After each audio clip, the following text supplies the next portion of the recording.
அனைவருக்கும் இனிய மாலை வணக்கங்கள். இரவும் தனிமையும். இந்த இரவும் தனிமையும் என்ற வார்த்தையை கேட்டாலே பொதுவாக அனைவரும் மைக்கு பக்கத்தில் தான் பேசுவார்கள். ஆனால் நான் அப்படி இல்லை மை டியர் செல்லக்குட்டீஸ். அண்ட் ஹாய் ஹலோ வணக்கம். நான் உங்கள் பாரத் பேசிகிட்ருக்கேன். நீங்கள் கேட்டுட்ருக்கிறது கதை நானும் பாட்காஸ்ட். என்ன வருது இரவும் தனிமையும் டைட்டில் வச்சுருக்க பயங்கரமாக என்னவா இருக்கும் இங்கே சொல்லு பார்ப்போம் அப்படின்னு கேட்டிங்கன்னா, நிறைய பேர் என்கிட்ட கேட்குற கேள்வி என்ன தெரியுமா? பரத்து நீ என்ன பண்ணுவ? நான் என்ன பண்ணேன் உங்களுக்கு என்னையா அப்படிங்கிற ஒரு கேள்வி. ரெண்டாவது, சரி அதெல்லாம் இருக்கட்டும், நம்ம மைண்ட் வாஷில் நம்ம பேச வேண்டாம். கேட்குற கேள்வி என்ன அப்படின்னா, என்ன பண்ணுற, எப்படி மேனேஜ் பண்ணுற, என்னதாயா நீ பண்ணுற, என்னையா பண்ணுற அப்படிங்கிற மாதிரி கேட்குறானுங்க. ஓகே, நான் இதெல்லாம் பண்ணுறேன் அப்படின்னு சொன்னாலும் ஆச்சரியத்தின் அணிவகுப்பாக என்னை பார்க்குறாங்க. அப்படி என்ன பண்ணேன் அப்படிங்கிற கேள்வி எனக்கு நானே கேட்டுக்கிட்ட மாதிரி இருந்துச்சு. ஓகே, நீ இதெல்லாம் சொல்கிற, ஆனால் அந்த இரவும் தனிமையும் நீ சொல்கிறதுக்கும் ஒன்றும் சம்மந்தமே இல்லாத மாதிரி இருக்கே. How can I relate this அப்படின்னு நீங்கள் கேட்டிங்க அப்படின்னா, சின்ன சின்ன விஷயங்கள் தான். இன்றைக்கி பொதுவாகவே நம்ம ஜென்ரேஷன் என்ன பண்ணுறோம் தெரியுமா? நைட்டு தூங்குறதுக்கு முன்னாடி எப்படியும் கண்டிப்பாக ஃபோனை பார்த்துட்றோம். ஒன்று இன்ஸ்டாகிராமில் ஸ்க்ரோல் ஆகுது, இன்னும் யூடியூப்பில் ஸ்க்ரோல் ஆகுது. இவ்வளோ தான் மேட்டர். அதுவும் இல்லைன்னா வாட்ஸ்அப்பில் போய் சேட்டிங்கில் போய் ஸ்க்ரோல் ஆகிட்டுருக்கு. என்னடா பாசிட்டிவாக நெகட்டிவாக ரெண்டுமே தான். அது எப்படி வேணால் எடுத்துக்கலாம். சம்மந்தப்பட்ட மாதிரி எடுத்துக்கலாம். தட்ஸ் ஆல் யுவர் ஆனர் அப்படிங்கிற மாதிரி. ஏன் பரத்து இதெல்லாம் சொல்கிற, என்ன ஆச்சு அப்படின்னா, ரீசெண்டாக எனக்கு இன்ஸ்டாகிராமில் ஒரு மெசேஜ் வந்துச்சு. என்ன அப்படின்னா, ஆனால் அந்த மாதிரி நான் சோஷியல் மீடியா ஒரு அடிக்ட் மாதிரியே எனக்கு தெரியுது. ஆனால் நான் என்ன பண்ணுறேன்னே தெரில. எனக்குன்னே யாருமே இல்லை. நான் ஸ்கூல் போகிறேன், ஆனால் ஸ்கூலில் போயும் தனியாக தான் இருக்கேன். வீட்டுக்கு வந்தாலும் தனியாக தான் இருக்கேன். ஃப்ரெண்ட்ஸ் ஜோனே யாருமே கிடைக்க மாட்டேங்குது. எப்படின்னு நான் ஹேண்டில் பண்ணுறது, எதை பற்றி சொல்லுங்கள் அப்படின்னு ஒரு மெசேஜ் வந்துச்சு. ஓகே, நான் கண்டிப்பாக சொல்கிறேன் அப்படின்னு சொல்கிறதுக்காக தான் இந்த இரவும் தனிமையும் பாட்காஸ்ட்டை நான் அன்றைக்கி பேசிக்கிறேன். ஓகே பரத்து, இது எல்லாம் ரைட்டு. தனிமையாக இருக்கிறது நல்லதா கெட்டதா, உன் பாயிண்ட் ஆஃப் வியூவில் என்ன அப்படி என்ன கேட்டிங்க அப்படின்னா, தனிமைங்கிறது ஒரு சொர்க்க இடம். என்ன வேணாலும் சொல்லிக்கலாம். ஆனால் இங்கே நிறைய பேர் சொல்லியிருப்பாங்க, நிறைய யூடியூப்பில் பார்த்தாலும் சரி, நிறைய இன்ஸ்டாகிராமில் பார்த்தாலும் சரி, தனிமையாக இருந்து பாரு, வாழ்க்கை சூப்பராக இருக்கும் அப்படின்னு நான் சொல்லலை, அப்துல் கலாம் ஐயாவே சொல்லியிருக்காரு. ஓகே, அடுத்த வீடியோ பார்த்தீங்க அப்படின்னா, தனிமை தாங்க வாழ்க்கையை முன்னேற்றும், தனிமை தான் வாழ்க்கையை உயர்த்தும் அப்படின்னு இன்னொருத்தன் சொல்லலாம். இதையும் தாண்டி வேறு எவனாச்சும் சொன்னான் அப்படின்னு பார்த்தோம் அப்படின்னு வச்சுக்கோங்களேன், அவன் என்னம்மா சொல்லுவான், தனியாகவே இருக்காதீங்க, உங்களுக்குன்னு ஒரு ஃப்ரெண்ட்ஸ் ஒன்று பிடிச்சிக்கோங்க, தனிமையெல்லாம் தான் உங்கள் போட்டு டல்லாக ஆக்கிடும், உங்கள் பாசிட்டிவான வைப்ஸ் எல்லாம் பக்கத்துலேயே வச்சுக்கோங்க, அதுதான் வாழ்க்கைக்கு முன்னேறும் அப்படின்னு சொல்லுவான்.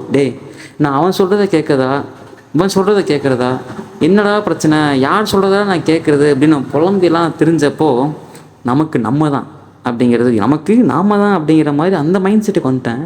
சரி பரத்து, அந்த மைண்ட் செட்டுக்கு வந்துட்டேன். இப்போ என்ன சொல்ல வர, தெளிவாக சொல்லு பார்ப்போம், பட்டுன்னு உடைக்கிற மாதிரி அப்படின்னா, நான் நைட்லாம் தூங்குறப்போ நிறைய விஷயங்கள் யோசிச்சு பார்ப்பேன். இன்றைக்கி நாள்லாம் எப்படி போச்சு, இன்றைக்கி பொழுதெல்லாம் எப்படி போச்சு. நம்ம பொதுவாக அந்த நைட்டு தூங்குறப்ப தான் நினைக்கிறேன், என்னென்ன நினைப்போம் அப்படின்னா, வித்தியாசமாக யோசிப்போம். எப்படின்னா, நான் யோசிப்பேன்னா, பரத்து உனக்கு ஒரு பாரத ரத்னா அவார்டு தர்றாங்க, ரொம்ப பெருமையாக தான் இருக்கும். அந்த அவார்டு தர்றதுக்கு இன்றைக்கி அது மாதிரி எதாவது வேலை பார்த்தியா, உனக்கு ஒர்த்தாக தரலாமா வேண்டாமா நீ சொல்கிற அப்படின்னு நான் கேட்டுப்பேன். அது ஒரு காலத்தில் கேட்டேன், இப்போலாம் கேட்குறது இல்லை, ஒரு காலத்தில் யோசிக்கிறது தான். அப்படி ஒரு நாள் யோசிக்கிறப்போ அப்படி எதுவும் பெருசாக பண்ணலை, கொடுத்தா நல்லாயிருக்கும் அப்படின்னு யோசித்தேன். ஆனால் ஓகே, இன்றைக்கி அந்த மாதிரி வேலை எதுவும் பண்ணல, ஆனால் நாளைக்கு அதே மாதிரி ட்ரை பண்ணுறேன் அப்படிலாம் எனக்கு நானே சொல்லிப்பேன்.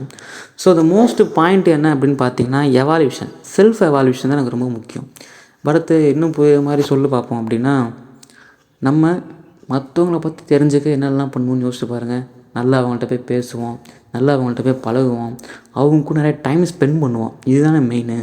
ஸோ மற்றவங்கள பற்றி தெரிஞ்சுக்க நமக்கே இவ்வளோ வேண்டுங்கிறப்போ, நம்மளை பற்றி நாம் தெரிஞ்சுக்காமல் இருந்தால் என்ன கதை அது? அப்போ நம்மளை பற்றி நாம் தெரிஞ்சுக்கணும் அப்படின்னா, ஒன்று நமக்கு நாம நல்லா பேசிக்கணும், நமக்கான டைமை நம்ம ஸ்பெண்ட் பண்ணணும். என்ன படத்து சொல்கிற, லைட்டாக வருது ஆனால் எங்கேயோ இடிக்குதே, என்ன புரியுற மாதிரி சொல்லணும் அப்படின்னா, நமக்கு நாமே பேசிக்கிறது அப்படிங்கிறது. நான் இன்றைக்கி ஒரு வேலை பண்ண போகிறேன் அப்படின்னா, பரத்து இந்த வேலை பண்ணலாமா இல்லடா, சொல்கிற டக்குன்னு சொல்கிறேன் அப்படின்னு சொன்னீங்கன்னு வச்சுக்கோங்களேன், கண்டிப்பாக உங்களுக்குலேருந்து ஒரு வாய்ஸ் கண்டிப்பாக அது வாய் மூலமாக வரும், இல்லை மனசுக்குள்ளேயும் கேட்கும். அந்த எஃபெக்டை, அந்த திங்கை பயன்படுத்தினாலே இங்கே இருக்கிற முக்கால்வாசி பிரச்சனை ஆல் ஓவர் கவர் ஆயிரும், முடிஞ்சிடும். என்ன படுத்து சொல்கிறேன் அப்படியா, இங்கே கொஞ்சம் பேசிப்பாரு அப்படின்னா, நான் இந்த பாட்காஸ்ட்டை ஸ்டார்ட் பண்ணுறப்போ எனக்கு இந்த ஐடியா நைட்டு தான் ஸ்டார்ட் ஆச்சு. என்ன படுத்து சொல்கிறேன் அப்படின்னா, பேசாமல் நம்ம ஏன் பாட்காஸ்ட் ஸ்டார்ட் பண்ணக்கூடாது, ஏன் பெருசு கொஞ்சம் யோசி அப்படின்னு நானே சொன்னப்போ, கரெக்டு தான், நல்லா வரும், யோசிப்பார் பண்ணும் அப்படின்னு தான் ஸ்டார்டிங் ஒரு கிளான்ஸ் தான் வந்துச்சு எனக்கு. ஓகே அப்படின்ட்டு அடுத்த ஒரு 2-3 நாள் என்ன பண்ணேன், என்ன பேர் வைக்கலாம், எப்படிலாம் கொண்டு போகலாம், என்னென்ன பண்ணலாம் அப்படிலாம் யோசித்தேன். அப்படி யோசிக்கிறப்போ ஒரு 3ஆவது நாள் என்ன எனக்கே தோணுச்சுன்னா, டேய் புத்தி உள்ளவன் ஜெயிப்பான், போய் வேலையை பாருங்கிற மாதிரி. என்னடா என்ன புலம்பினே இருக்க, போய் வேலையை பாடுறா, போடா ஏதாவது பண்ணுறா, பண்ணாதான்டா தெரியும். ஒரு விஷயம் தண்ணி ஜில்லுன்னு இருக்கு அப்படின்னா சும்மா பார்த்துக்கிட்டே இருந்தால் தெரியாது, காலை வச்சா தான் தெரியும் தண்ணி ஜில்லுன்னு இருக்கிறப்போ. அந்த மாதிரி தான் எனக்கு அந்த தாட் வந்துச்சு. ஸோ அதே மாதிரி எல்லாத்துக்குமே வரணுங்கிறதுலாம் கிடையாது, எல்லாத்துக்குமே வரும்.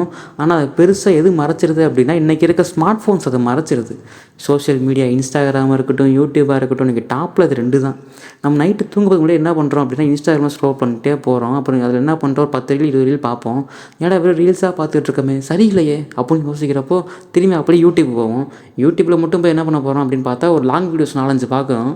ஃபார் எக்ஸாம்பிள் சில விளாக்ஸ் சேனல் பார்க்குறோம், சில பாவங்கள் சேனல்ஸ் பார்க்குறோம், சில டெக் சம்மந்தமாக பார்க்குறோம், சில எஜுகேஷன் சம்மந்தமாக பார்க்குறோம். Okay good. ஆனால் அது இல்லாமல் அப்புறம் திரும்பி ஷார்ட்ஸ் ஒரு சம்மந்தமே இல்லாமல் ஒரு 50 ஷார்ட்ஸ் போயிடுது யூடியூப்பில். இப்படியே போய் இப்போ யூடியூப்லேயே வர 1 நிமிஷத்துக்கு மேலே ஷார்ட்ஸ்லாம் பண்ணுறோம், அதுவும் நம்ம தெரியாமல் போயிட்டுருக்கு. இது மாதிரிலாம் இருக்கிறப்போ நம்ம டைமுங்கிறது எஃபிஷியன்சியாக இருக்கிறப்போ வேறு விஷயத்தில் போய் பயன்படுத்திக்கிறோம். நமக்கான டைம் ஸ்பெண்ட் பண்ணோமா அப்படின்னு கேட்டால் கண்டிப்பாக கிடையாது. யோசிச்சு பாருங்கள், நம்ம ஃபோன் எடுக்கிற சந்தோஷம் படிக்கிறப்போ வரமாட்டேங்குது. என்னென்னா எனக்கு படிப்பு புரியலை, எனக்கு மண்டேலாம் ஏற மாட்டேங்குது, எனக்கு எழுதவே வர மாட்டேங்குது. இந்த ரீல்ஸ் மட்டும் பார்க்குற கண்ணு கெடாமல் இருக்கா? கொஞ்ச நேரத்தில் யோசிக்கிற மாதிரி இருக்குல்ல. ஸோ இந்த மாதிரி சில விஷயங்களை நமக்கு நாமளே பேசி சரி பண்ணிக்கிட்டோம் அப்படின்னா ஓரளவுக்கு மெஜாரிட்டியாக வந்துடலாம். இதை பக்காவாக ட்ரெயின் ஆகிக்கிட்டோம் அப்படின்னா இந்த வேர்ல்டு இஸ் யுவர்ஸ் அப்படின்னு சொல்லிடலாம். என்ன பொறுத்து சொல்கிறேன் அப்படின்னா, வாழ்க்கையில் ஒவ்வொரு நிமிஷமும் ஒவ்வொரு நொடியும் எல்லாத்துக்கும் செதுக்குனதெல்லாம் நம்ம ஏகே சொன்ன மாதிரி சொல்லிக்கலாம். ஆனால் நான் என்ன பண்ணுறேங்கிறது ரொம்ப முக்கியம். நான் படித்து மேலே வரணும் அப்படின்னா அதுக்கான எஃபர்ட்டை நான் தான் எடுக்க முடியுமே தவிர வேறு யாரும் பண்ண முடியாதுல்ல. அப்போது இங்கே அடுத்த ஸ்டெப்பு நான் வைக்கிறேன்னா இல்லையாங்கிறது தானே கதை. ஸோ அந்த கதைக்கு நம்ம என்ன பண்ணுறோம், திரைக்கதை, வசனம், இயக்கம் எல்லாம் எழுதி எல்லாம் பண்ணால் தான் அடுத்த ஸ்டெப் மூவ் ஆக முடியும். நம்ம என்ன பண்ணுறோம் தெரியுங்களா, வெறும் ஸ்கிரிப்ட் எழுதுங்கிற பேப்பரில் வெறும் பேனா மட்டும் வச்சுக்கிட்டு வேறு பக்கம் அப்படியே தொலைநோக்கு பாரு சிந்திக்கிறேன் நான் அப்படின்ட்டு வேறு பக்கம் போயிடுறோம். ஸோ அந்த விஷயத்தை தவிர்த்துடுங்க. சரி பரத்து, இப்போ சோஷியல் மீடியா யூஸ் பண்ண வேணாம்னு சொல்கிறேன், அதுக்கு ஆல்டர்னேட்டிவாக என்ன பண்ணலாம் அப்படின்னு கேட்பீங்கிறப்ப எனக்கு தெரியும் நான் என்ன பண்ணலாம் அப்படின்னா, இங்கே என்டர்டெயின்மெண்ட் பர்பஸில் நிறையா இருக்குது. இன்றைக்கி இருக்க ஜென்ரேஷன் படக்குன்னு டெம்ப்ட் ஆகிடுறாங்க, எதுக்குன்னே தெரில. எல்லாமே அந்த விஷயத்தை கொஞ்சம் குறைச்சோம் அப்படின்னா ஆட்டோமேட்டிக்காக அடுத்தடுத்து இதான் பண்ண போகிறோம், இதுதான் அப்படின்னு சொல்லிட்டு மூவ் பண்ண முடியும்.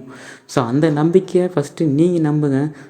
படத்தில் சொல்கிற மாதிரியே தான் இருக்கும். உங்களால் முடியாதுன்னு சொன்னால் நீங்கள் நம்ப வேண்டியது அவங்களும் இல்லை, ஒன்றையே சரி நான் நம்புகிறேன், நம்பி வேலையை செஞ்சுப்பார், அசால்ட்டாக வரும். ஒரு விஷயம் நீ இறங்கி பண்ணுற அப்படின்னா அது ரிசல்ட் வர கொஞ்சம் நேரம் எடுக்கத்தான் செய்யும். ஆனால் அது எவ்வளோ நேரம் எடுக்குதோ அந்த நேரத்துக்கு ஏற்ற மாதிரி நீ சக்ஸஸை அந்த அளவுக்கு ஃபீல் பண்ண முடியும். அதுதானே உண்மை. ஸோ நான் இன்றைக்கி ஒரு வேலை பார்க்குறேன், நாளைக்கு ரிசல்ட் வரும் அப்படின்னு கேட்டால் கண்டிப்பாக அது கிடையாது. அது நிரந்தரமாகவும் இருக்காது. அது அந்த நேரத்துக்கு டெம்பரவரியாக தான் இருக்குமே தவிர பெர்மனெண்ட்டாலாம் பண்ண முடியாது. ஸோ இந்த மாதிரி நான் சொல்கிறப்போ கண்டிப்பாக பரத் பூமர் ஆகிட்டாண்டா, டே பூமர் பரத் அப்படின்னு சொல்ல தோணும். ஆனால் அது நிரந்தரம் இல்லை. பட்டவன் சொல்கிறான் கேட்டுக்கோ. அந்த மாதிரி இதெல்லாம் நடக்குதுப்பா, இதெல்லாம் மாற்றணும் அப்படின்னா நாம் மாறணுங்கிறத நான் சொல்ல வரேன். ஒன்றும் இல்லை, உங்களுக்கு நீங்களே நிறைய கேள்விகள் கேட்டு பாருங்கள். இந்த மாதிரி ஃப்ரீ டைம் இருக்கிறப்போ எப்படிலாம் ஸ்பெண்ட் பண்ணலாம் அப்படின்னா, பாட்டு கேளுங்க, இல்லை ஏதாவது வேறு விஷயம், சின்ன ஆக்டிவிட்டீஸ். உங்கள் ஸ்மார்ட் ஃபோன் கேலரியில் பார்த்து தேவையில்லாம நிறைய ஃபோட்டோஸ் வீடியோஸ் எல்லாமே இருக்கும்ல, அதை டெலிட் பண்ணுங்கள். ட்ராஷில் ஃபைல் இருக்கும், அதை டெலிட் பண்ணுங்கள்.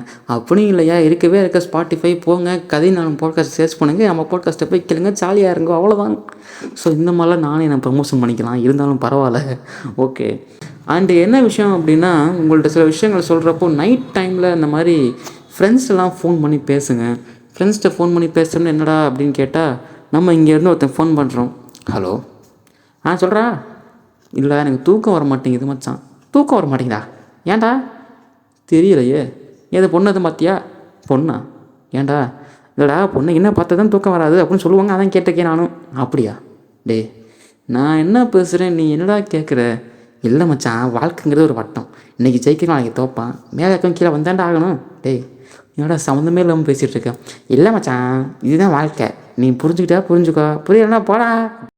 ஸோ இந்த மாதிரி ஃப்ரெண்ட்ஸ்டெல்லாம் பேசுகிறப்போ உங்கள் லைஃப் ஆட்டோமேட்டிக்காக கொஞ்சம் அடுத்த மூமெண்ட்டுக்கு போகும். மூஞ்சியை உருன்னு வச்சுக்கிட்டு பாட்காஸ்ட்லாம் கேட்காதீங்க, ஜாலியாக சிரிச்சுக்கோங்க. சிரிக்கிறீங்களா? சிரிச்சிட்டிங்களா? சிரிச்சிட்டா good, very good, very good, good, very good, ஓகேவா? ஸோ இப்போ சிரிக்கிற மாதிரி எப்போதும் ஜாலியாக சிரிச்சிருங்க. இன்னும் நிறையா பாட்காஸ்ட் வரப்போகுது. அண்ட் உங்களுக்கு ஏதாவது பிரச்சனை அப்படின்னா தாராளமாக இன்ஸ்டாகிராமில் போய் டிஎம் பண்ணுங்கள், இல்லை பாட்காஸ்ட்டு கீழே கமெண்ட் பண்ணாலும் கமெண்ட் பண்ணுங்கள். நான் எப்பவும் ரெடியாக தான் இருக்கேன். உங்களை பார்க்க தான் செய்ய போகிறேன். அதே மாதிரி உங்கள்கிட்ட பேச தான் போகிறேன். பேச நான் இருக்கேன், கேட்க நீங்கள் இருக்கீங்க. வேறு என்ன சார் வேணும்?